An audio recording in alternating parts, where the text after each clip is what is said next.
Hi hello இன்றைக்கி பாசிப்பருப்பு ஹல்வா எப்படி செய்கிறதுன்னு பார்க்கலாம். இன்றைக்கி 100 கிராம் பாசிப்பருப்பு எடுத்திருக்கேன். 2 மணி நேரம் ஊற வச்சுருக்கேன். இப்போ ஒரு பேனில் ட்ரையாக பாசிப்பருப்பு ஃப்ரை பண்ணிக்கலாம். பாசிப்பருப்பு கோல்டன் ப்ரௌன் ஆற வரையும் ஃப்ரை பண்ணி ஒரு மிக்சி ஜாரில் போட்டு அரைச்சிக்கலாம். இப்போ நட்ஸை சின்ன சின்னதாக கட் பண்ணி ஒரு பேனில் நெய் விட்டு நல்லா ஃப்ரை பண்ணிக்கலாம். இந்த ரெசிபி ரொம்ப ஈஸி, வீட்டில் ட்ரை பண்ணி பாருங்கள். இப்போது ஃப்ரை பண்ணியிருக்கிற நட்ஸை தனியாக எடுத்து வச்சுக்கலாம்.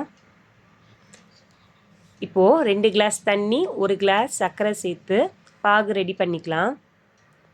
ஒரு பேனில் நெய் விட்டு 1 ஸ்பூன் ரவை 1 ஸ்பூன் கடலை மாவு சேர்த்து நல்லா மிக்ஸ் பண்ணிக்கலாம். கூடவே அரைச்சி வச்சிருந்த பாசிப்பருப்பு சேர்த்து நல்லா ஃப்ரை பண்ணிக்கலாம். கோல்டன் ப்ரௌன் ஆற வரையும் நல்லா ஃப்ரை பண்ணிக்கலாம். இப்போது நம்ம ரெடி பண்ணி வச்சுருந்த பாகுவை சேர்த்துக்கலாம். சேர்த்து நல்லா மிக்ஸ் பண்ணிக்கலாம். இப்போது 4 ஸ்பூன் நெய் சேர்த்து நல்லா மிக்ஸ் பண்ணிக்கலாம். இப்போ அல்வா பதத்துக்கு வந்துருச்சு. இப்போது நம்ம ஃப்ரை பண்ணியிருந்த நட்ஸை சேர்த்து அல்வாவில் மிக்ஸ் பண்ணிக்கலாம். அல்வா ரெடி ஆயிடுச்சு. இந்த வீடியோ முடிஞ்சிருச்சு. வேறு ஒரு வீடியோவில் பார்க்கலாம். பாய்.